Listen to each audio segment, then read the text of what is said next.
Hey everyone, welcome back to Guide with Samuel. In this quick step-by-step guide, I'll show you how to activate your Santander credit or debit card using the mobile app, fully updated for 2025. Let's get started. Step 1.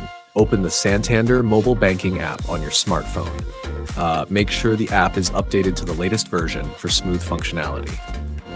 Step 2. Log in using your username, password, or fingerprint. Once you're in, go to the Cards section from your dashboard. Step 3. Select the new credit or debit card that you just received in the mail. Step 4. Tap Activate Card or a similar option depending on your region.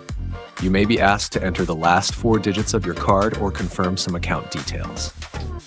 Step 5. Once confirmed, your card will be activated instantly and ready for use in stores, online, and at ATMs. Tip: if you have problems activating, make sure your app permissions are enabled and your internet connection is stable. If it still doesn't work, contact Santander customer support for manual activation. And that's it. You've successfully activated your Santander card using the mobile app in 2025.